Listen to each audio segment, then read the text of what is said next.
Hi, Gabriel. Gabriel, so Nice nice to meet you. to meet you. So your intro, are we doing monster? Yes. Fabulous. Yes, I have it set up already. It's actually live streaming right now. Oh, So great. We're like all settled for that. And you're doing like a general intro and. And then I hand off to you. Oh, great. Lighting feels New. Yeah. Cool. Thank you. Hi out there.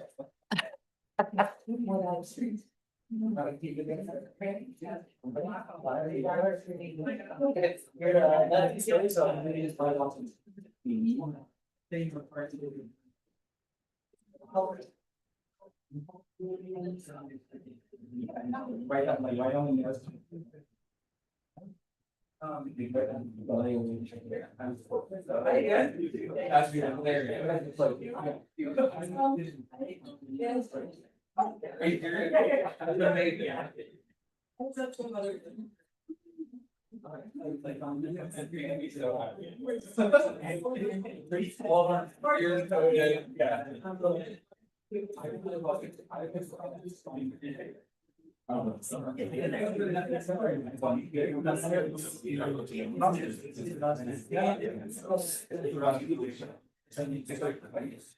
No.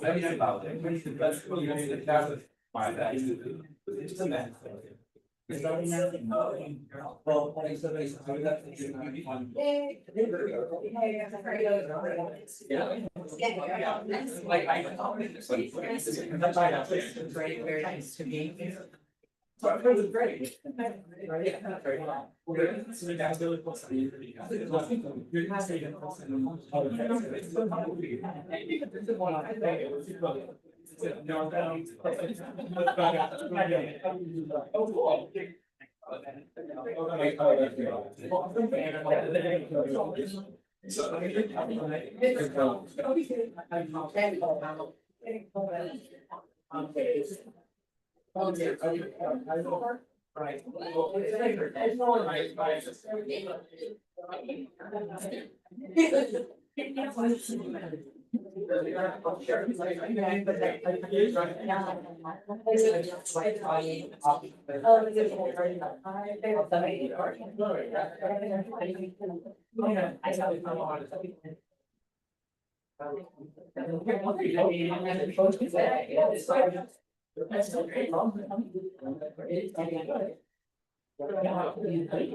I'm.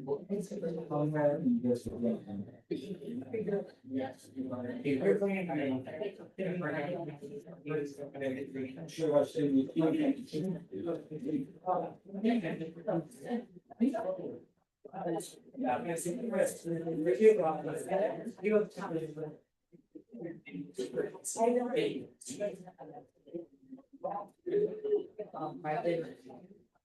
Yes.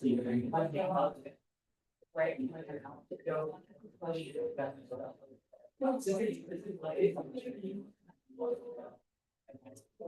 And it's just a really.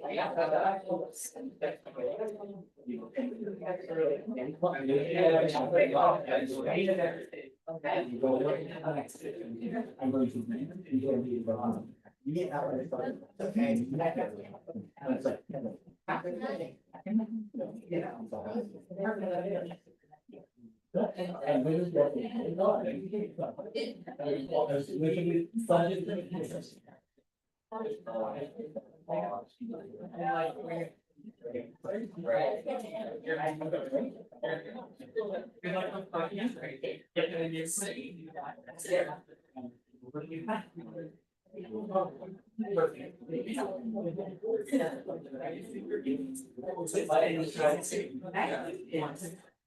You've already done. Yeah.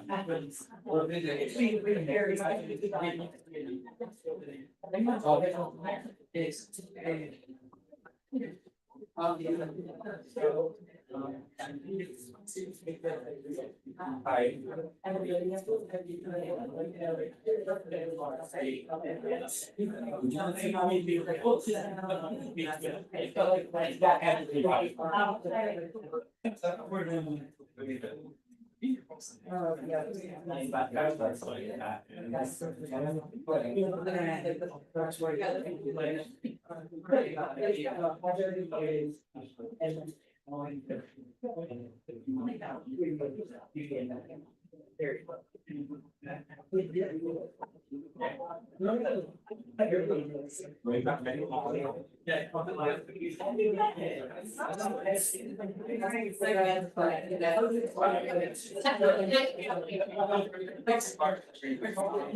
Yeah.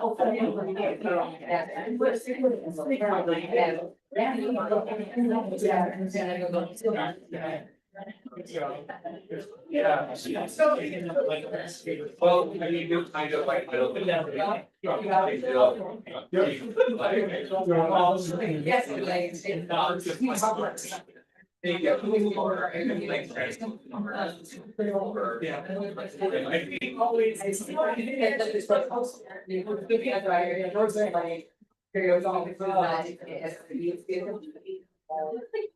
Herself as like an for like a it's like nice.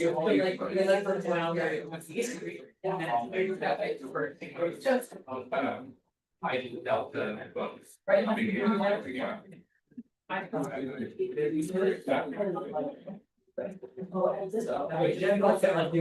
have a general visual.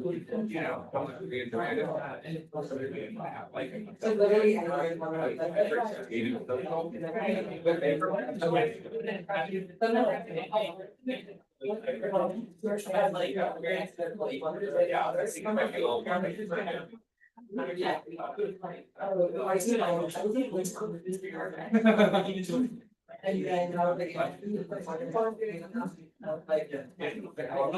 So he worked it out. and like, Now.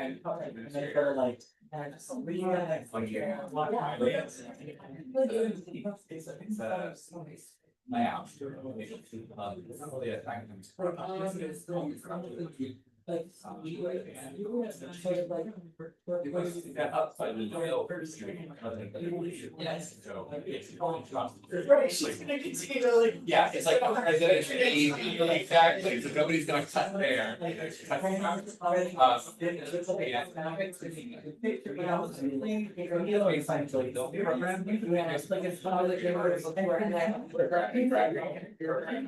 Very few and then. You know, Because I was like, And they're. yes, I will. But that is. Right, like, wait, but I was. And like. Yeah. So it's like. Oh. You know, saying all about.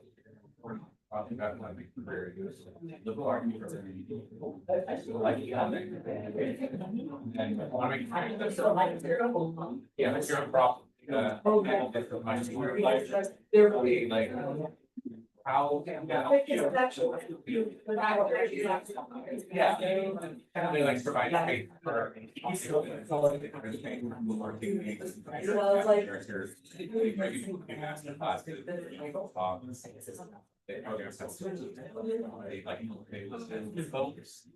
Like the right people. So, yeah. I work for the Peter in Brooklyn.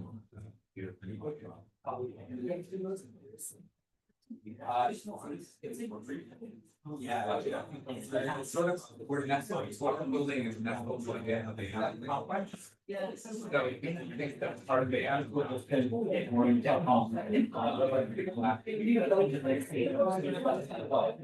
I'll be in the corner. Yeah,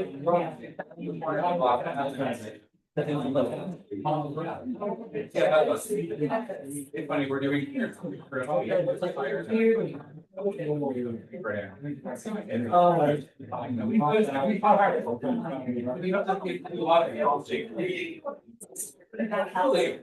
lot of conflict that happens.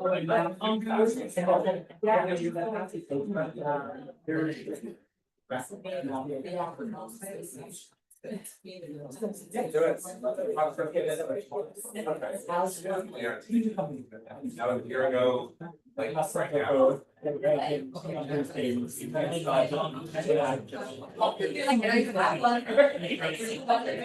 Oh. Yes, sir.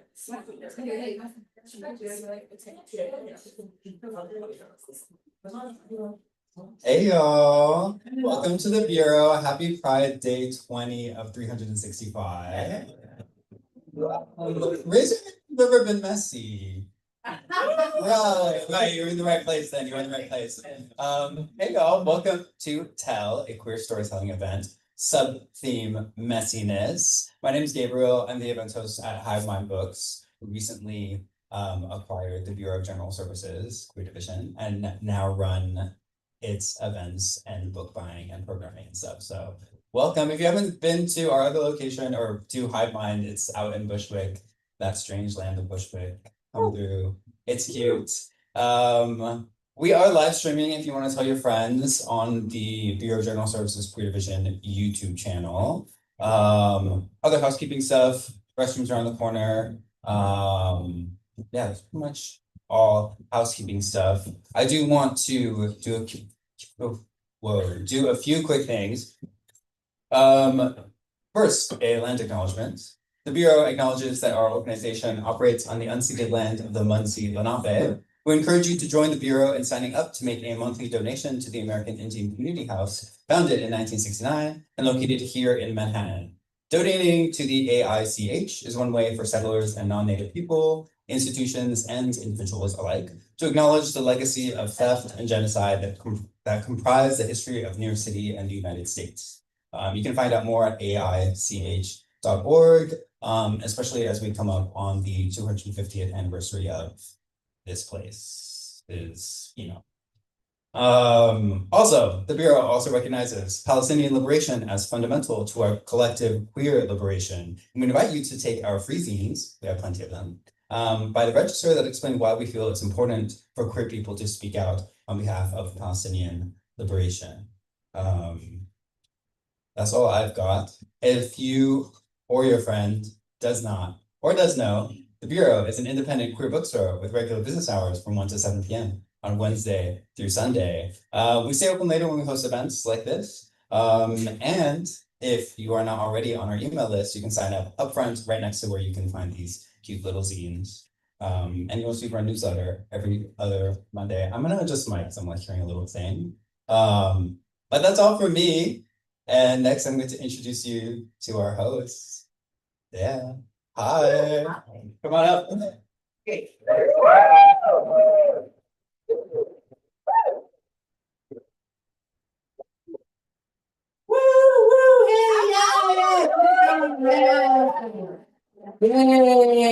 My name is Dre Campbell, by the way. How's it going? How you doing? How you doing?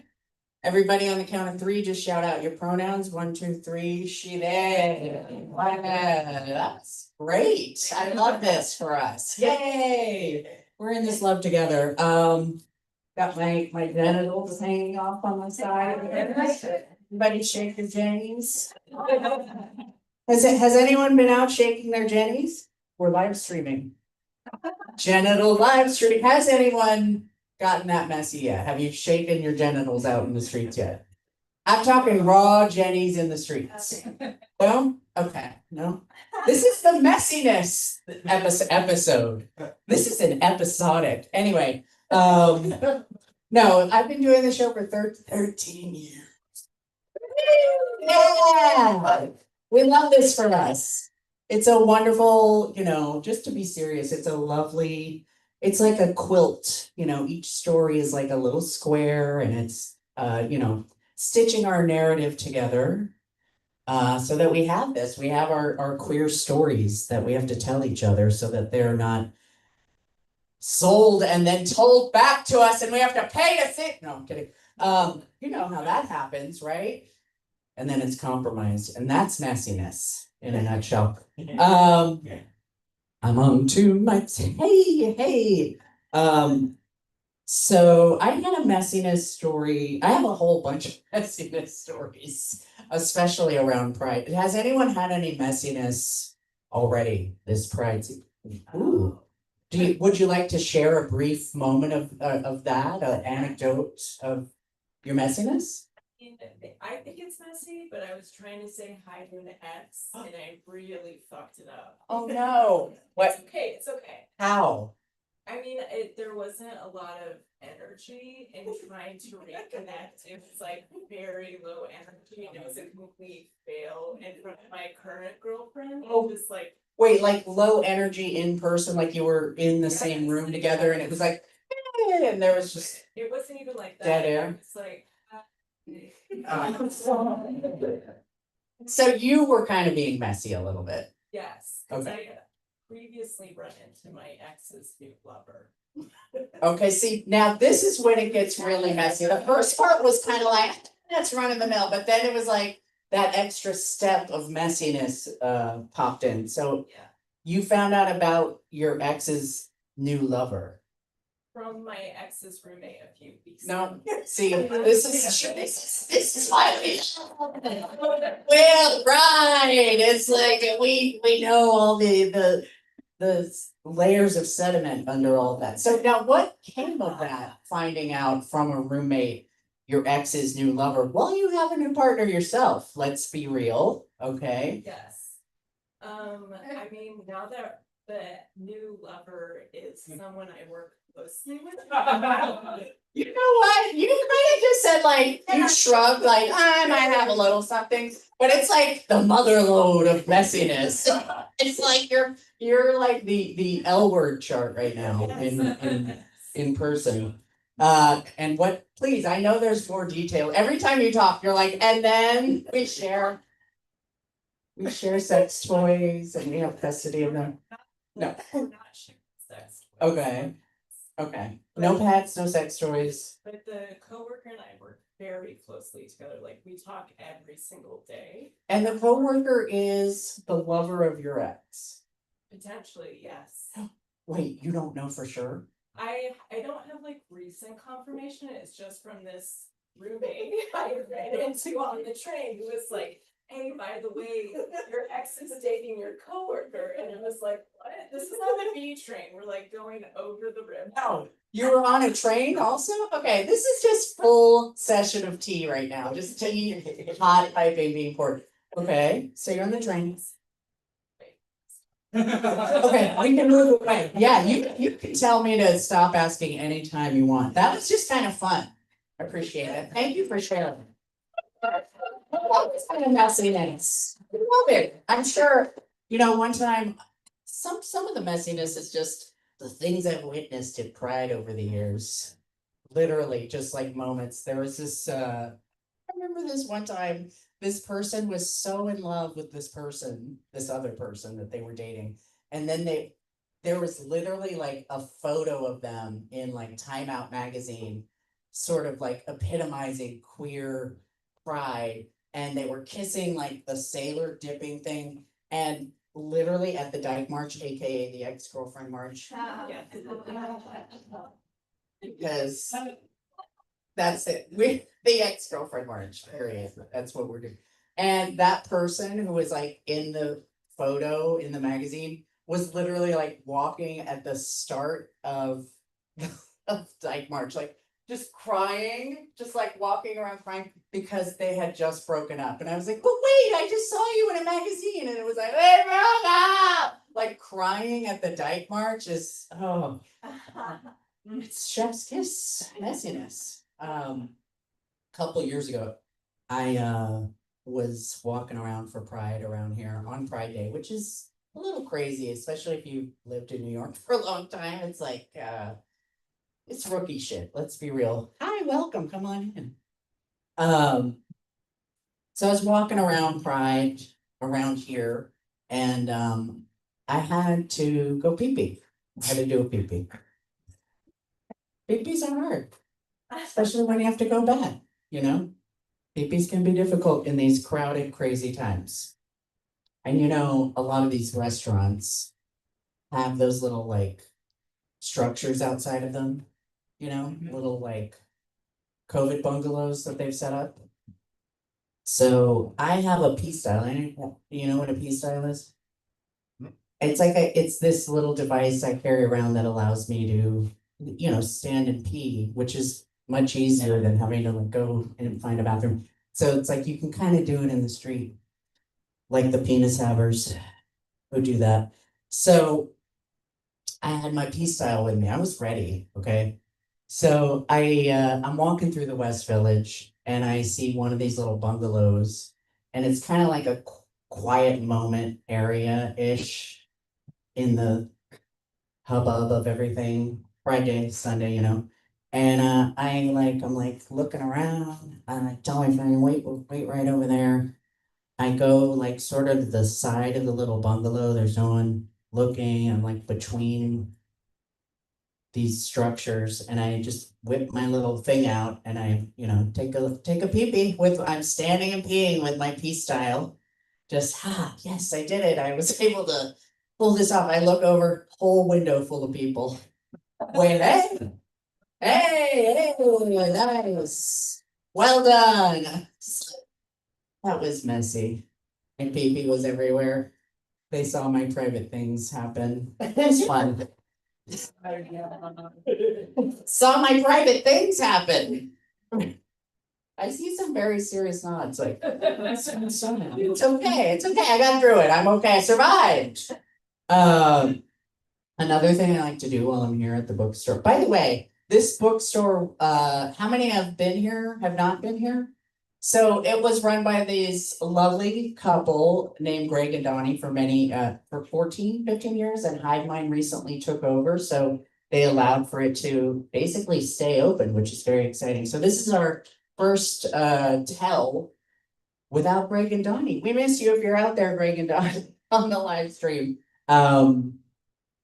Yeah, I just wanted to give a shout out to them because they nurtured this show along and they nurtured this space along, keep holding this queer space. Yeah, inside the empire. Yeah, seriously.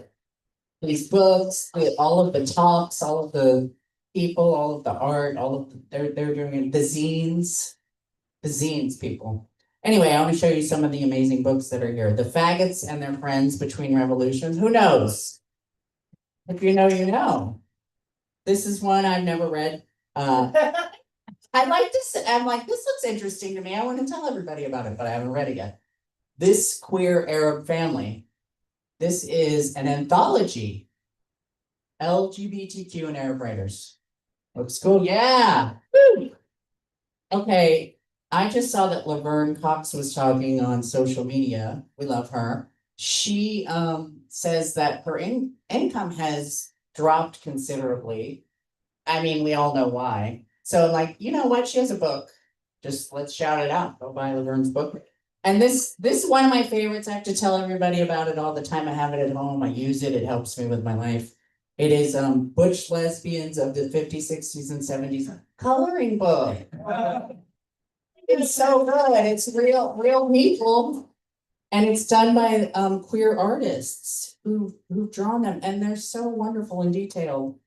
We need that for our lives. And then look at this, the Stonewall Uprising Coloring and Activity book. Get this for the children. Get this for yourself. Anyway, those are some books. Are we ready for our first storyteller? Yeah. Hey, oh my God, one of my beautiful neighbors is here. I love you. Hi, you have to come do the show sometime. Anyway, okay. Should I read a little bit about you? No, maybe I'll just bring you up and let them be in shock and awe by your gorgeous presence. Everybody, please give it up for the beautiful, the fabulous Heather Glenn!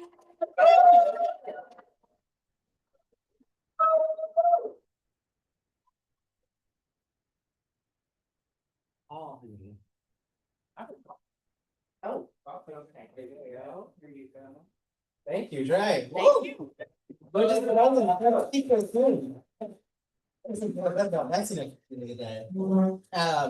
I mean, I think it's really important as queer people, you know, dykes, trannies, the faggots, their friends, you know, the revolutions that we're in between, to, you know, not only like celebrate our accomplishments and our wins and the ways in which that we're just like everyone else, but also our messiness, you know, because we're full realized human beings. And that's a really special thing. And that's not really what we're going to be talking about tonight. You know, Joan Didion said that we tell ourselves stories in order to live. And she was not a queer person. I don't think she really knew what she was talking about. Some of us tell stories to get a little bit of money, maybe to get laid. I'm gonna tell a story like that. Thank y'all for being here. Tip your waitress there. So a couple years ago, probably like 3 or so years ago, a good friend of mine, Dusty Shoulders, we've done this event before. Many times. Yeah, Dusty is the fucking one. Dusty's my mother. Huge, beautiful, gorgeous bear, always wearing like a toga outfit dress that she's like made herself with her beard braided. Dusty hit me up and was like, take me to one of those poetry events. I know you're a poet. Dusty's from South Carolina. I was just like, yeah, I want to go to one of these poetry events that you're going to and working. And I was like, okay. So I, at the time I was volunteering, I work there now at the Poetry Project, not that far from here, over on St. Mark's. And there was an event with Eileen Miles, important queer writer person, a messy genius perhaps, and another poet whose name I forget, you know, apologies to them. But I was like, that used to be a good one, you should come through. And it was May, but it was like a hot fucking day, kind of not unlike today. Probably like 90 degrees. And the first reader was having everyone together. It's like, get up, everyone stomp. We're gonna stomp for Palestine. Like, let's do it.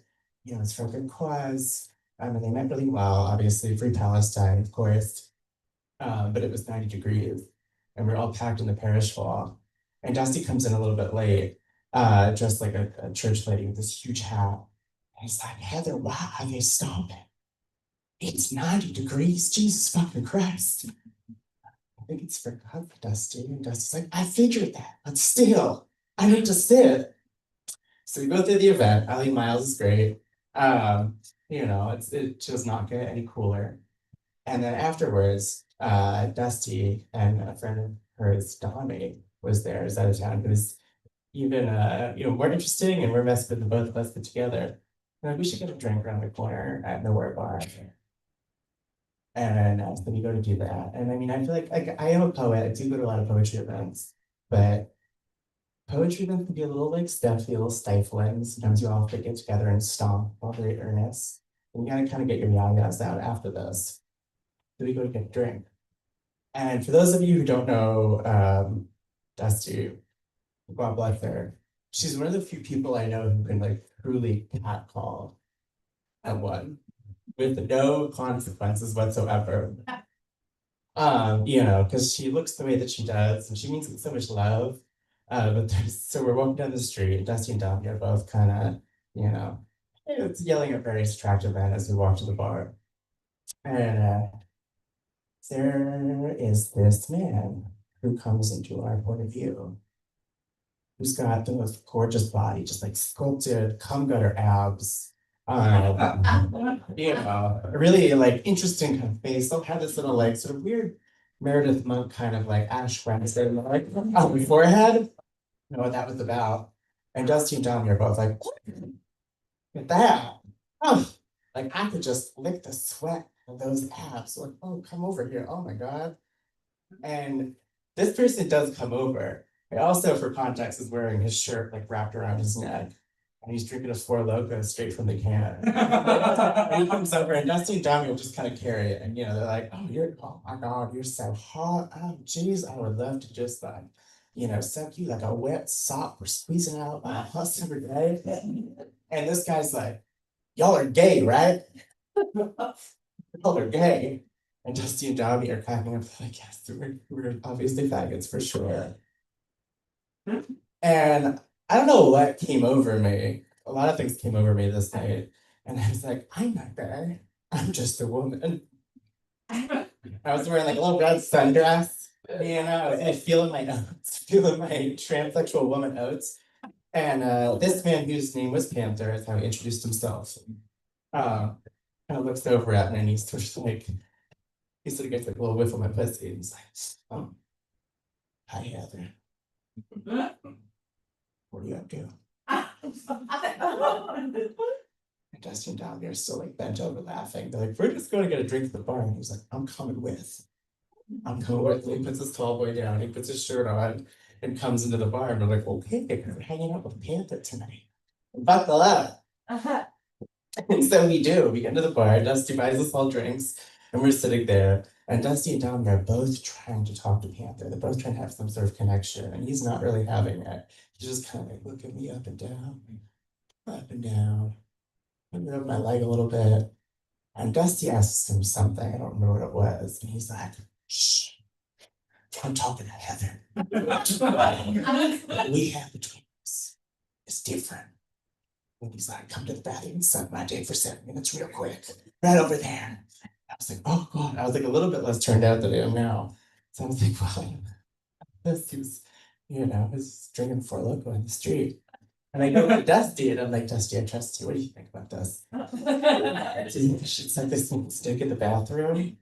And Dusty's like, Heather, shit, I'll watch the door for you if you want. Okay, I guess that's my fucking answer. So I go to the bathroom with Panther. And, you know, we do what two consenting adults with lust and love in their hearts do.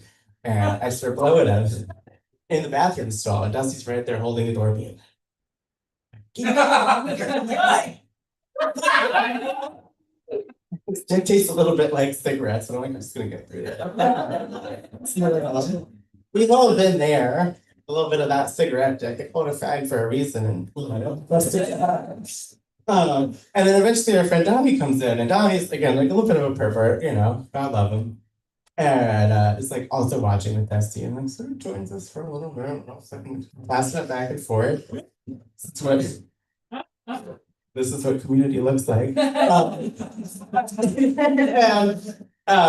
eventually, Donnie sort of like, I'm gonna let you, this is what you have at Panther is clearly special. I'm gonna go back to the bar.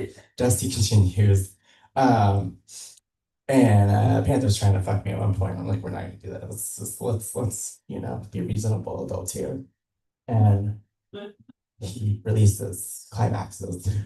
And right as he does, Dumb Blonde by Dolly Parton comes over and sings. It's like, first I was like, pretty nasty cum shit. Panther's taking care of himself. Like, damn. It's kind of a perfect moment. It's kind of basically like what the conservatives say is going to happen if a child, transitions and moves to the city is true. But it's good. It's for good, they are going to go. They're going to suck some strange dick in the restroom. But they're gonna find themselves along the way. And Panther releases himself. He's like, oh shit, well, I gotta get your phone number. And I go to the bar. And then I walk out behind him, and there's Dusty and Tommy sitting there like I just graduated fucking law school. He's like, Mom and Dad are very proud, Heather. Well done. Well done, well done. And then Panther asked me if I wanted to go buy cocaine with food stamps, which I didn't do. I did have boundaries. Boundaries are very important, especially during Pride Month. After that, we all went home. We had a beautiful night. I never saw Panther again. I think he's doing well wherever he is. And it was not the last time I ever sucked some strange dick, but it was memorable. That is one story that we have to tell ourselves in order to continue to live and do things that we don't regret because they're funny. Thank you.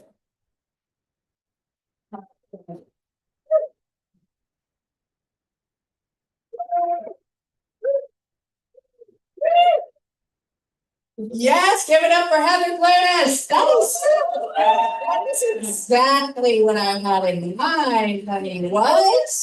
When I said messiness, sharing a dick suck in a bathroom that's what friends are for. I just want to read you a brief little thing about Heather. Heather Glennis is a performer, poet, psychotic whore, and tranny about town.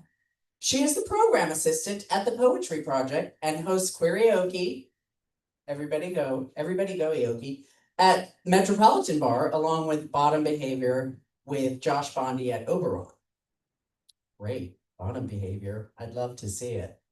She is from Jersey and resides in Bushwick. Give it up again for Heather. Yes. We are proud of you. You did graduate. That was fabulous. You did that. Love that for us. You did that for all of us, for the community. This is what community. Yeah, this is for the culture, for the team, for the community. We love it. Wait, Mindy, do you want to tell a brief story? You don't have to. I'm not prepared, but I don't think I could if you need. Mindy, okay, so one of our performers had to not show up, and I'm like, Mindy, who's done my show, showed up, and I'm like, hey, you want to come tell a quick story? And she's like, sure. Kind of, maybe. Yes, you don't have to.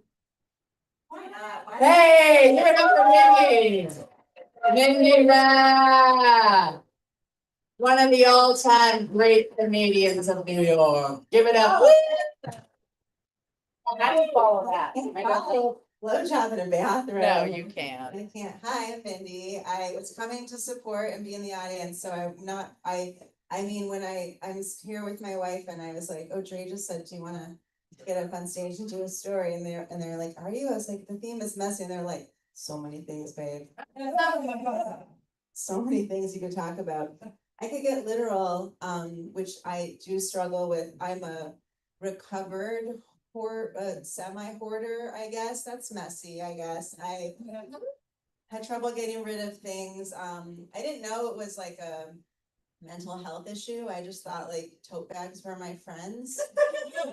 I didn't understand that not everyone like anthropomorphized, is that the right word? Like looked at objects as people. I really would get deeply in a state of grief and trauma when like you threw out a plastic bag, like movie stubs, like pieces of lint, like, you know, when the Marcel the Shell, that I was like, yes, I understand, like things are things. And so when I first got together with my now wife, I think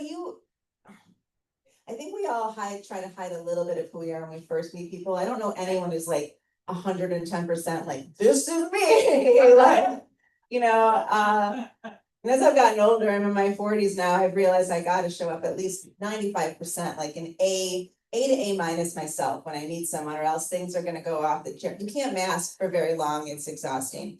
But I would try to be like, no, I'm you know, more together than I am. And so I hid my messiness, like literal messiness a lot. Like I would always do away games. No one would come to me. And I was, the time we got together, I had broken up with someone. I was living in this sublet with like 3 people I didn't know. I was going through like, I guess like now therapists would say ping ponging between like, you know, a state of anxiety and shutdown, but I thought it's just what you do. And so I was in like a shutdown anxiety state. And so my bedroom was like this private space. So I didn't realize I'll make this funny, but again, I wasn't supposed to perform tonight. You're doing great. Thank you. You know, cognitive dissonance, when you don't like see things that are there because you're so internal and you're just going through like mental health crisis, which by the way, the word psychosomatic needs a rebrand. I just want to say that right now. Like psycho is of the mind, somatic is of the body. And I looked at the definition recently and it was like psychosomatic is where you have a physical illness or a pain or a problem that is exasperated by your emotional state. And I'm like, so being alive. Like, are there people out there who just walk around with headaches and then the headache goes away and it doesn't ruin them for a month and they think it's brain cancer? Like, are there people? I just thought everyone had psychosomatic. Okay, that was my sidebar. The point is that, you know, you're internal and psychosomatic. So I thought the bedroom was just like a little bit messy. And then I had to go out of town and my girlfriend at the time, now wife, had to get some mail for me because I was in this transition state of moving. And they walked into my bed. So I gave them a key and didn't think much of it. I'm like, they're going to see my messy room. And they picked up some mail from me. And then we were out for a drink a couple of weeks later. And they were like, hey, they're Croatian. And they were like, babe, I just want you to know I love you. And if you need help, I'm here for you. And I was like, what? Like, what? And they're like, well, your room was like, you know, very messy. And I was like, yeah, there's stuff around. And I think when someone like, it's hard to find people in your life who like see you who you are, accept you and love you, and then some. Do you know what I'm saying? And I've recently, like, you know, I have my own set of neurodivergent behavior, and sometimes I struggle to make friends. They go off, you know, I forget to keep in touch with people and all the things that happen when your brain is like wired in a way where you're just like, what is time? But recently I also had a friend witness me. We were outside after the duplex at a show, and everyone was hanging out. They were passing around a joint and just whatever. And then they were like, oh, we're going to go to a bar to get a drink. Do you want to join us? And I said to the whole group of comedians, oh, no, I'm good. I'm going to go home and eat a baked potato. I didn't mean to say that. I could have just been like, I'm tired. But I felt the need to literally be like, there's a baked potato with my name on it, and I'm excited to eat it. Like, that is something, truly, for me, that's a party. And my friend Katie was like, wait, are you for real? They're like, okay, girl, enjoy your baked potato. But I could tell when I said it that it was the kind of the wrong thing to say, but that she loved me anyway. And that these people were my friends, even though I'm the person who's like, I've got to go home and eat a baked potato. And you need friends like that in your life who see you with all your messiness and your baked potato-ness and are like, I love you anyway. And so that was that moment with my now wife, then girlfriend, who was like, are you okay? And I was like, I think so. No, maybe not. And they came with me to my room the next week with a garbage bag. And I set up my phone on a tripod and we threw away like, you're here, was it 6 bags of shoes? 7, there's 7 bags of shoes. And I'm not wealthy, I just want you to know, this is hoarding, this is like, you know, shoes that don't fit me anymore, like childhood shoes I brought from my like home in Michigan, it's a thing. And we threw away the things and we threw away lots of clothes, and then I would take a photo of the object and do like a kind of like behind the object, like I was freaking like Tracy Chapman or somebody. VH1, I'm like, these were the glasses my grandmother wore when I was 8. They don't fit me anymore, and I think I'm allergic to the nickel on the side. And my wife was like, throw them out. So I threw out all this stuff and we ended up moving in together not long after that. And I think about that often because it's not like I'm cured, and I still struggle with letting things go. But when you live with someone else who's was raised European like minimalist, you you have to kind of you know, work at that negotiation dynamic. And I guess my point is, as I finish the story I was not prepared to tell, which wasn't a story. The end of this sermon is that we are all messy externally, externally. That's what it means to be human. That's what it means to be queer. That's what it means to have love in your life. And that the point is that we should find the people who see that and love us anyway, so that we can further love ourselves. Thanks so much.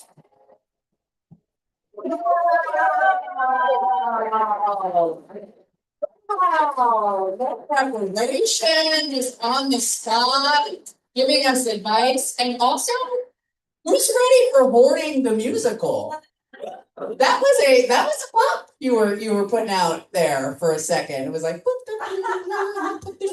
anyone want to see hoarding the musical? I'm ready. Let's do it. Let's do it. You're like, I had a lot of stuff. Just like, and it's kind of like, does everyone know Happy Days by, not the TV show? No, that too. There's so many happy days. We love that for us. No, Happy Days by Beckett. Oh, Beckett. Which is a whole play where it's just a woman in a pile of stuff. Right, Peter Cook. Peter Cook, my theater. I just want a side note. I have a friend here, and we're on a text group chain because we have a little friend group of theater type folks called the Wooster Group. If anybody gets it, because of the Wooster Group, maybe not. But because we love Diane Wiest, and so we would get together and watch Diane Wiest movies. The Wooster Group. We're a messy group. Anyway, what were we talking about? Hoarding the musical, something messy. I have a quick, messy dog walking story. Do you want to? Yeah. I walk dogs, among other. I do a whole bunch of crazy New York style shit.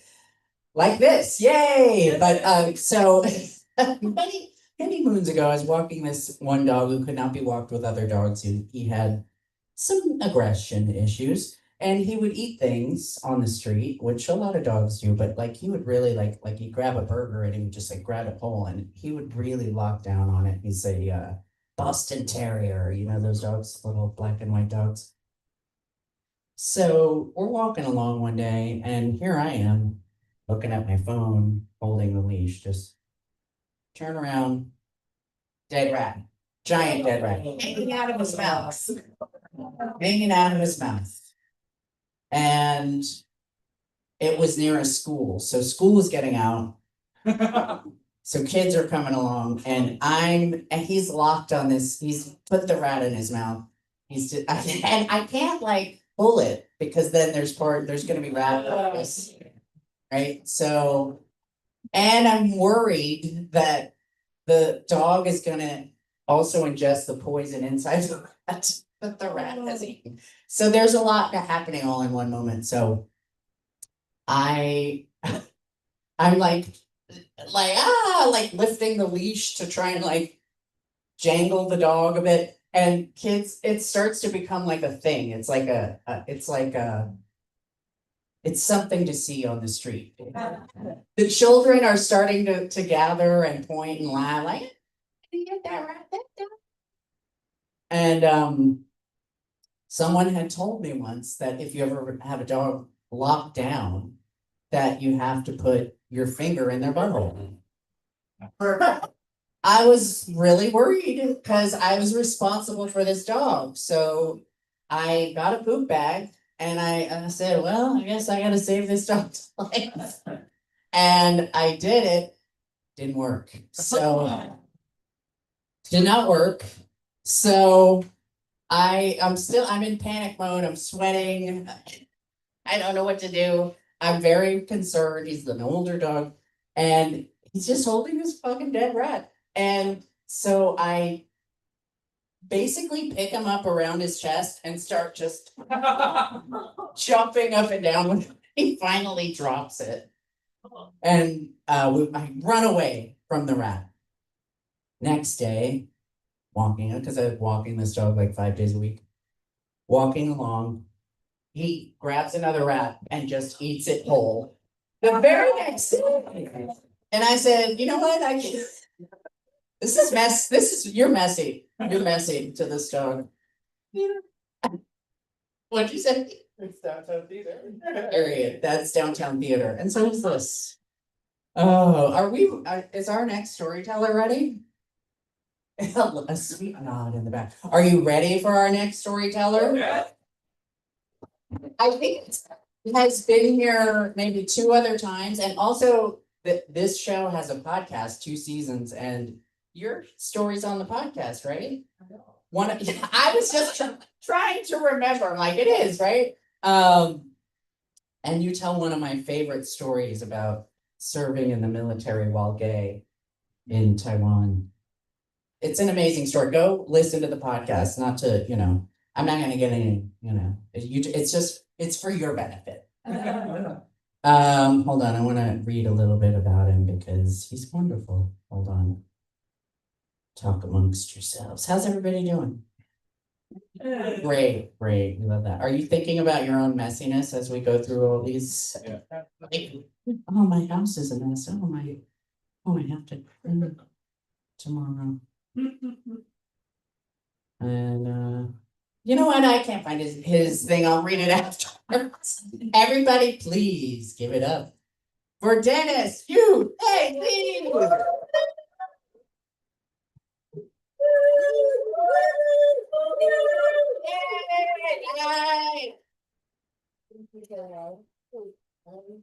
Hello, everybody. Sorry about putting my phone. I'm trying not to look at it. My brain is not working today. Well, so I'm Dennis. I'm from Taiwan. You can call me Yue. That's my real name. Today, if you know me well, you know that I love getting high. I smoke a lot of weed. A couple years ago, I was in my basement apartment, hotboxing, because you just turn off all the windows and you just hotboxing inside. That was the rock bottom of my life. So I took one drag and I was thinking, if our will is so powerful, perhaps if I tell myself to just end it all and I will die there, I will just be gone. It was really, really dark at that moment for me.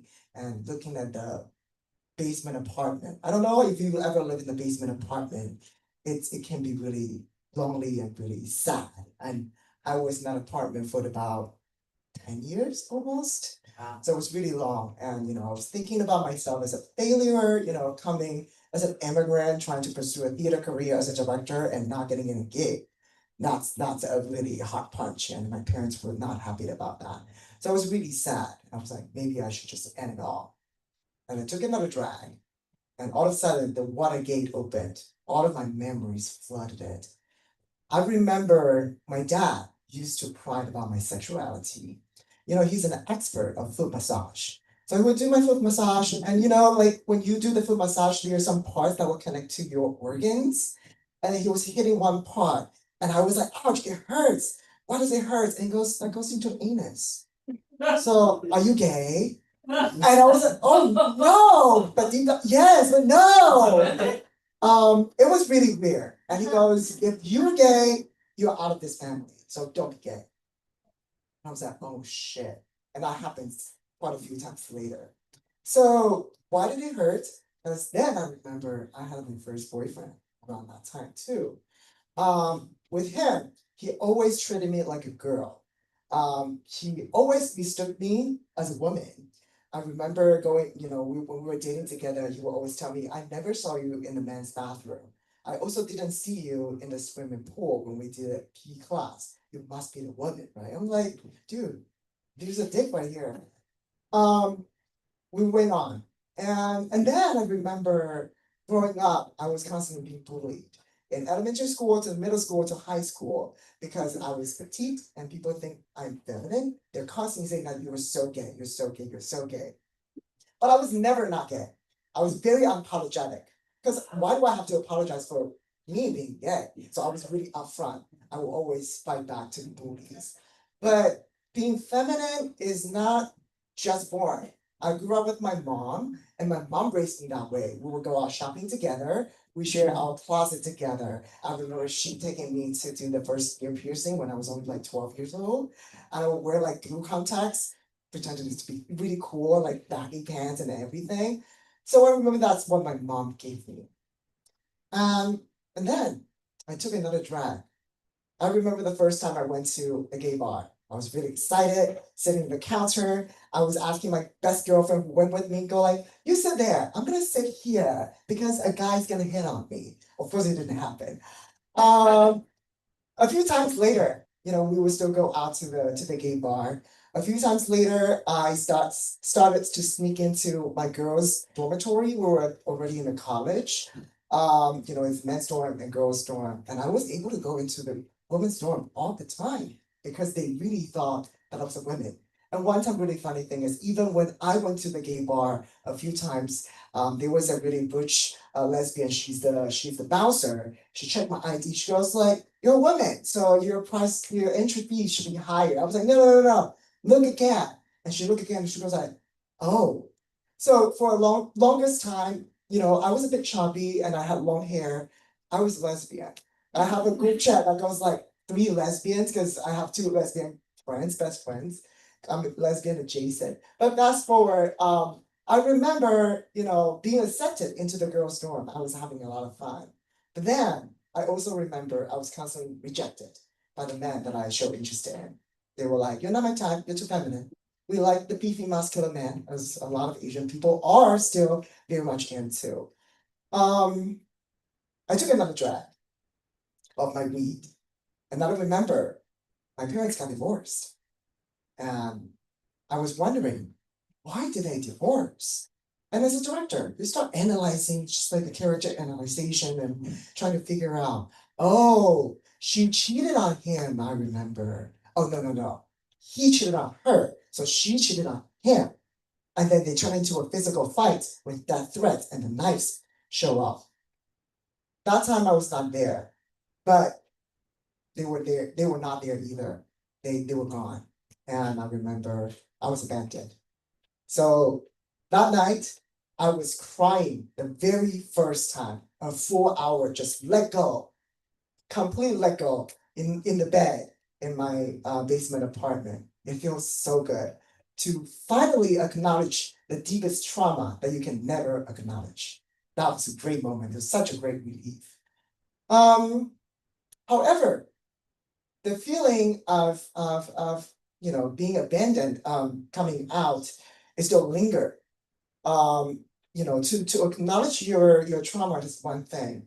The fear still cannot be overcome. And why so? About 8 years ago, my younger brother, he lives in Paris. He decided to bring his boyfriend home, Frenchman. And he went home with his boyfriend unannounced. And he started saying, that's my boyfriend. And my dad stormed in, really upset. He goes, who the fuck are you? Get the fuck out. So they stopped talking to each other for 3 years. And at that time, I was not out, but I was the mediator. they communicate through me. And it just deepened my fear again and again. I feel extremely lonely. And I was wondering, why did my dad hate me? Why did he walk away? Because I always call him a walking ATM, because that's the only function, that's the only interaction that I had with him, which is like, money, bye. I was like, why did you walk away? Maybe because you don't like my femininity. Maybe because my femininity reminds you of my mom who raised me up. Maybe I look too much of like my mom and you just walk away. And I don't know what to do. But the power of acknowledging your fear and your trauma is just so good. So I decided not to look away. I feel like I want to pull myself out from that abyss. Why do I want to kill myself? No, I want to rebuild myself.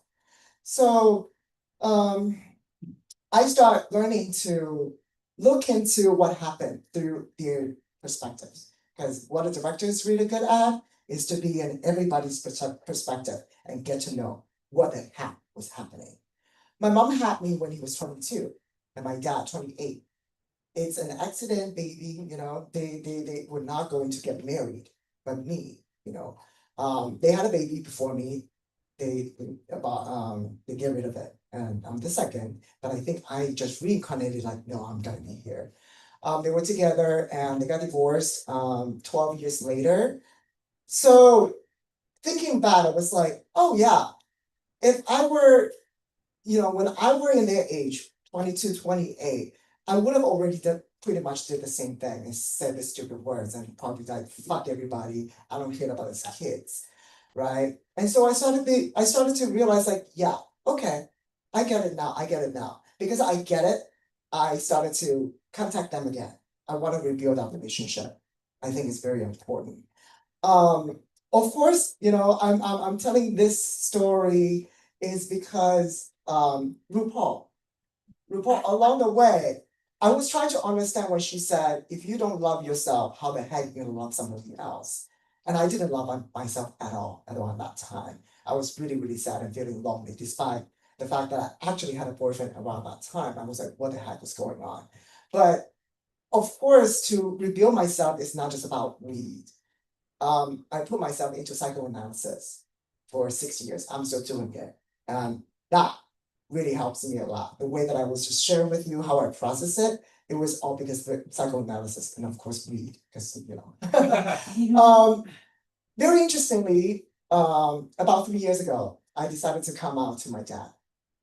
And I was really nervous. I was like, maybe I should write a letter. I was very romantic, as a playwright too. I was like, let me write, something. I was really nervous. So I called my brother and I was like, just call him. Stop being so like romantic, pathetically, And I was like, okay, let me call him. So I pick up the phone. I said, I have to tell you something. And he already knew. I said, I'm gay, but I still love you. I always love you. And he's like, stop crying and sobbing. He's like, okay, so long as you're good. And from then on, we got closer together. And I told my psychoanalyst, he was really shocked that I came out. He said, oh, I thought you're just gonna be, live under don't ask, don't tell, that kind of thing. And then you will live your life because you're not in Taiwan anymore. You think here. I didn't think it's gonna impact you that much, especially after you process that. I was like, no, that's the wall. I wanna break that wall. I wanna get close to him. And so last year, this time, he actually came to New York City to see me the very first time after I moved here for 15 years. It's Pride Month. And my brother came too, from Paris. And I was like, what do you want to do? And my brother was like, we can go check out the Pride Parade. So it's the first time my dad joined two gay songs to go see the Pride Parade. He was so nervous. And then he was like, why is everybody so exposed? No one's wearing shit. I was like, well, that's New York City. But then immediately he got infatuated. He was like, there's so much love around. He was waving the rainbow flag. And he was trying to get all those freebies, condoms and everything. And at one point, the Israeli flag started like tossing out at us. And he was like, oh yeah, flags, like, Dad, it's sensitive. Please, let's be passionate. So afterwards, I took him to a Taiwanese after party, and it's his first time seeing drag queens, and he loved it. And everybody was shocked, like this 60-something years old guy coming to this party, and then he learned how to tip all the queens. He was dancing with the queens, he loved it. He was dancing all night long, and I asked, "How do you like it?" He's like, "It's okay." So a week later, my brother had to go back to Paris to work. As he was packing his luggage, my dad was watching him, and he started to feel sad. He started crying, and I was like, "What happened?" And he walked up to my brother. He goes, "Quentin, that's my brother. I want to apologize to you for what happened 7 years ago. I'm so sorry that I kicked you out of the family. I want to apologize. Please forgive me." And my brother was like, "It's okay, it's okay." I was like, "Hug it!" So eventually they hugged, and my dad now is starting to open up to accept us more and learn about what being gay is and more pride about us. So thank you so much. That's my story.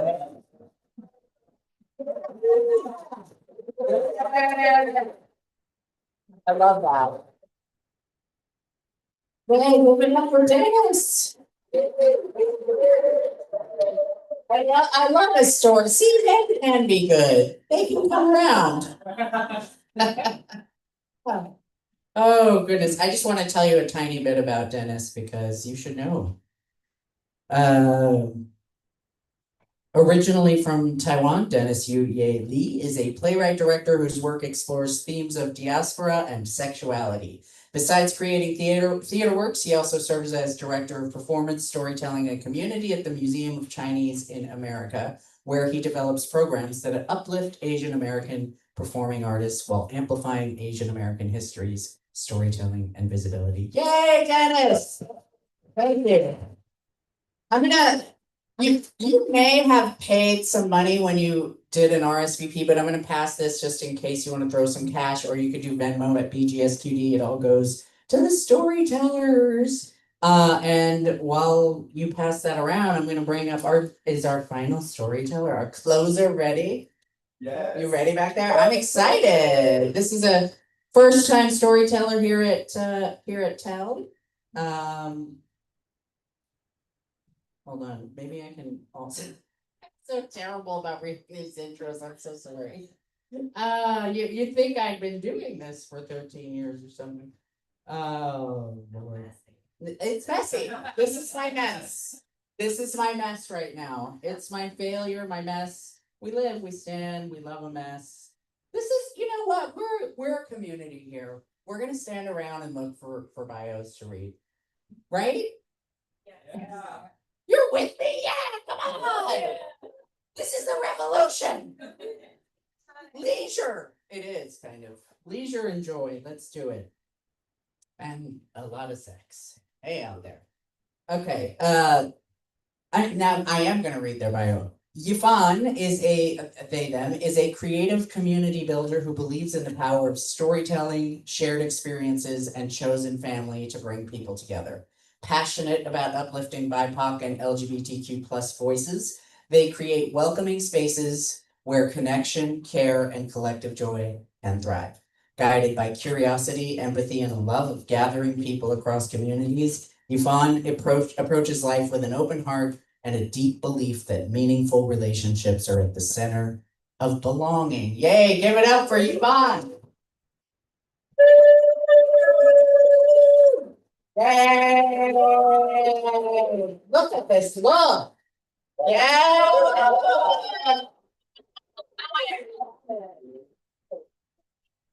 Good evening. Happy Pride Month. Happy Pride every day. So the story is kind of bittersweet. But when I was first invited, we actually didn't have the perfect story, but actually something just happened, recently. And I'm gonna start with the punchline. So about a month ago, I actually got hacked by a street guy on Grindr. So here's the story. So it was a beautiful, let me just picture it, right? It was a beautiful Sunday afternoon. I was at my friend's rooftop birthday party in Bushwick. I had a, few frozen margaritas, everyone was having a good time, I was enjoying myself, titties were out, like the girls were having a great time. And, this guy messaged me on Grindr. But the thing, we were talking on and off for maybe, a month or so. And he really, really wanted to, meet up. So, but then, our schedules never aligned. But, but I was, very in the mood, for love, so I was like, so I invited him over. I was like, fine, the party wrap up around 10, so, come over like around 11, and we can have some fun. So, and of course, right, he was like, oh yeah, like let me get ready, we'll meet you at your place. So he came over, so I went home, changed, really like thought up everything, and then he came, and as some of you might know, he actually, to his credit, he looked like his photos. So which is actually a green flag, right? Just lots of time, and of course, the person is, very tall, athletic, muscular, Latino, very important detail. Yeah, because my friends knows, but but then we were, just, so then I was like, oh my God, this is great. We stay in the living room, we came to the living room, we're watching some TV, having a drink, talked, right? Things kind of escalated. And then just seems normal for the first maybe half an hour. And then, he said, oh, like, can we watch some porn? I was like, oh, okay, that seems normal, right? So then I put on my laptop, I airplayed some porn, and then of course, we start making out. And then, and then he said, oh, like he said, oh, can we start with oral? I was like, of course, right? And then, oh my God, it was a massive dick. I was like, oh my God. I was like probably one of the the largest dick I've ever seen. I was like, oh my God, I won the lottery tonight. I'm so glad, I was like, I'm gonna have a great time. It's gonna be the best experience of my life. I've been wanting this, I was like, why I hadn't invited him like weeks ago when he first wanted to come over. So, and it went on, right? And it even took like a liquid Viagra. So I was like, oh wow, he really wanted to go on, for like a while. So, we were having fun. And then the thing's really right because you just, he would get hard and get soft again, get hard, it's like edging. It was really fun, right? And then 1 hour passed. And I'm like, oh, like, should we, I was like, I was so ready, ready to turn on to move on to the next stage. I was like, should we go to the bedroom? And then he was like, he was kind of like, oh, maybe, it's like, oh, maybe just let's do a little longer. I was like, okay, maybe he's just, really into oral. So I was like, okay, maybe just let me keep sucking, and then, and then just keep sucking him. And he just went on and on and on. My knees were like, felt hurting. I was like kind of sitting this sideways, knee down, like this, it's kind of like just trying to change, just like different position of like kneeling down. And then even my, my mouth also like had to like stop, had to like get water, and there was like some dry mouth. I was like, oh my God. But then, but it's like, with a huge dick, I just couldn't say no, right? I was like, maybe he's really, really into, aura. I'm like, maybe he needs to build up, right? Because he seemed a little nervous, I was like, okay. So that's, just went on. And then, and about like 2 hours later, and I'm like, wow, this is long. I'm like, I'm already getting tired.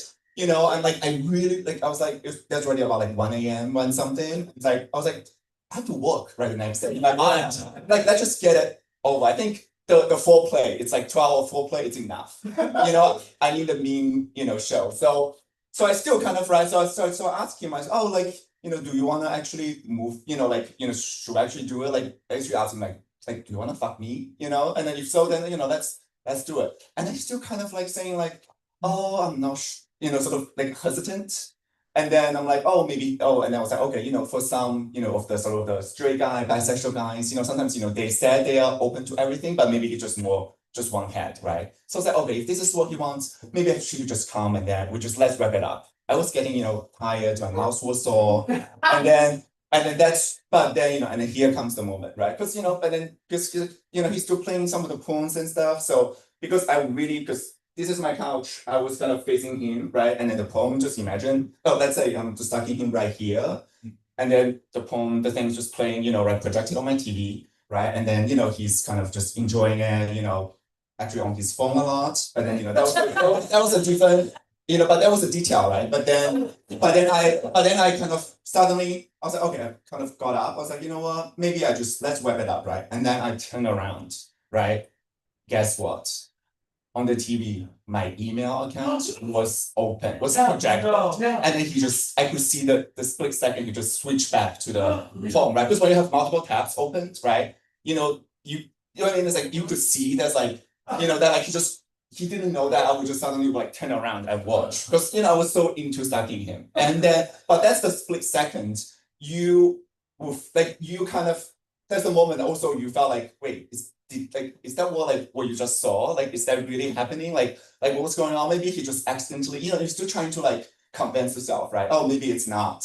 So then, but then already kind of alerted. So I was like, that's already becoming suspicious. And then everything else kind of, connected earlier in the evening, right? So he has already, but then of course, because, he's handsome, everything, you just kind of, brush over those like red flags. First, when he arrived, he was, he will like, I remember picturing back, it's like when he arrived at the door, he will like ask me like twice or three times, he's like, are you really like staying by yourself? Are you staying alone? And then, and I was like, yes, I am. And he's like, but then he's like, I'm just very discreet, I don't want people to, notice me. I don't want people to know me. And then even when he came, when I asked his name, I was like, oh, what's your name? And he first said like Brian, and then suddenly he said, oh no, like Jake. And I was like, why? I was like, maybe, okay. And then, that was like, why would you say, of course, that might be just because it's DL, maybe he, just wanted to use a fake name, didn't think second of it. And then he was asking small talks, what do you do, da da da. And then he asked something.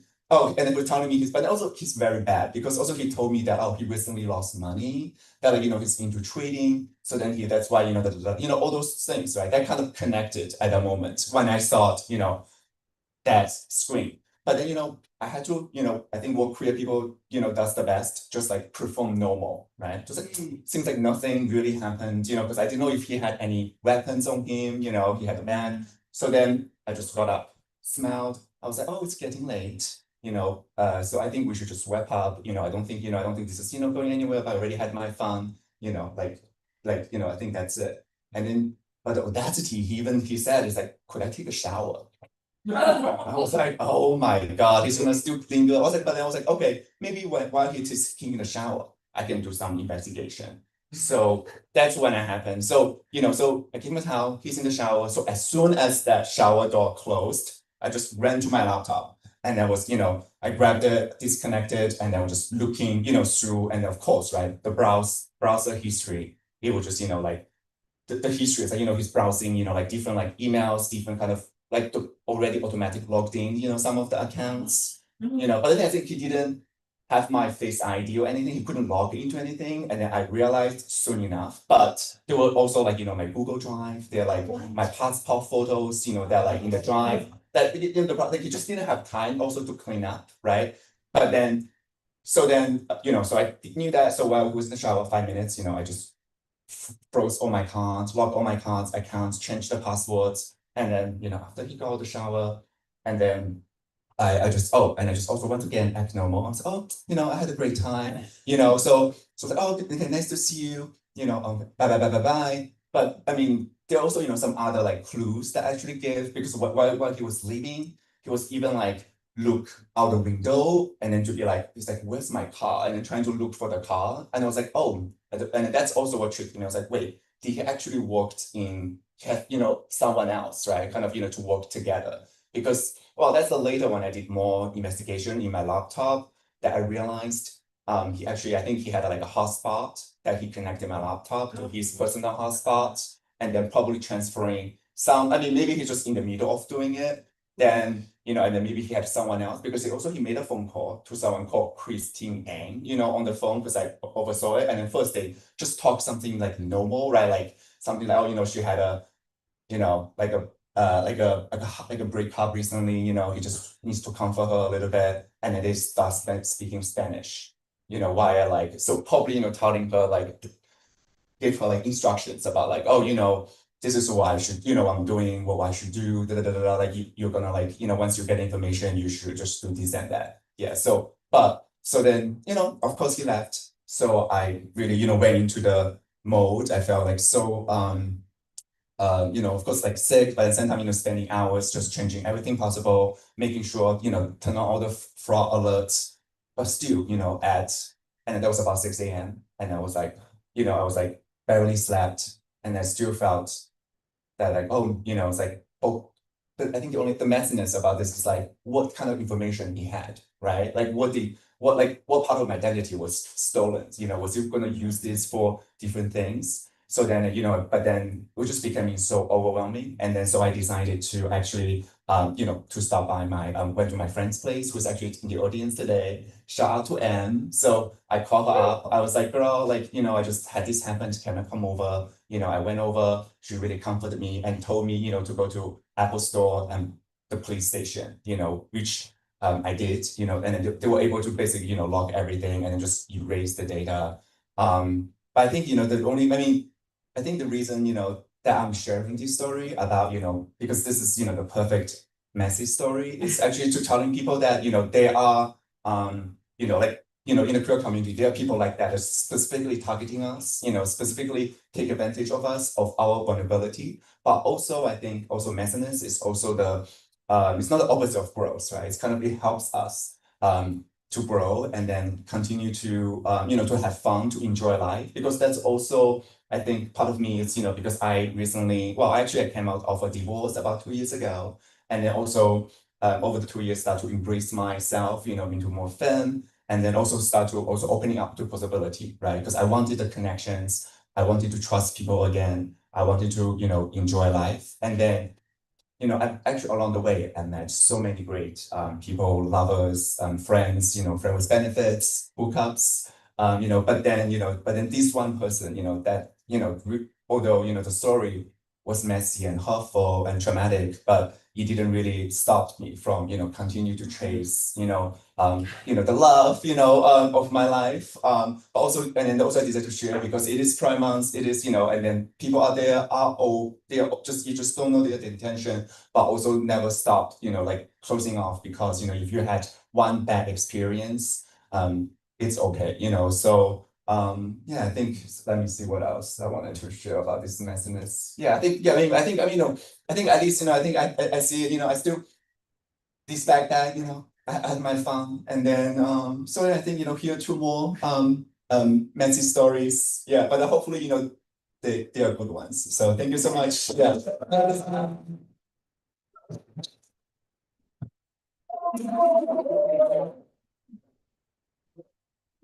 Thank you so much, Suzanne. Wow, I'm so sorry that happened to you. It's terrible and a riveting story, I might add. You told it really well. Oh, Thank you so much for sharing. And for the takeaway that like, are you still on Grindr? I'm still. Yeah. Yes. That's what we call messy. That's how we do. That's how we wrap up a show about messiness. Can we have all the storytellers come up and take a little bow because you're all wonderful. Come on up. Yeah. And you too, Mindy. And well, Heather had to leave because she had another show. So give it up for these amazing storytellers. Mindy, Yvonne, Dennis, Andre. We'll be back in September, third Saturday. Can someone take a picture and send it to me because I can't take a picture of myself. Yay! Whee! Thank you everybody for coming and for contributing and for listening and for sharing. Be messy and take care of each other.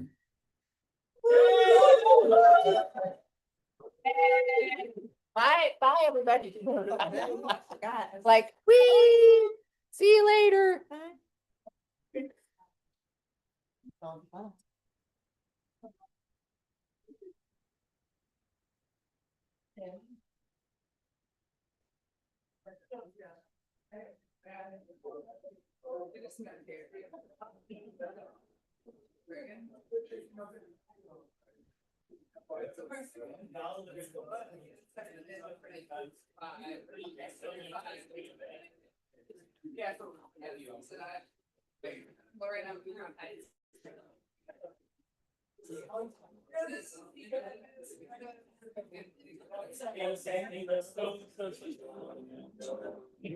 Thank you so much.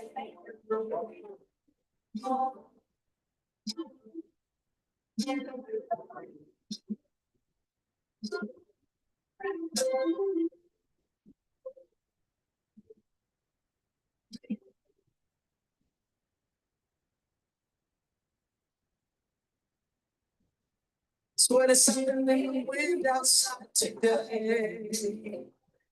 Told me they couldn't do. Thinking about us today. I don't know what's happening. I just play. Okay, But I'll be fine. yeah, we're gonna. See if we found. We do the page. Oh, you, that's it, okay. Yeah, then you think about money. Okay. Yeah. Okay, I will. Just Awesome. yeah, and I know that again. No, not again. Okay, yeah, yeah. Well, why is one mess also listening? I think it's interesting. Basically. Great, I love it actually, but yeah.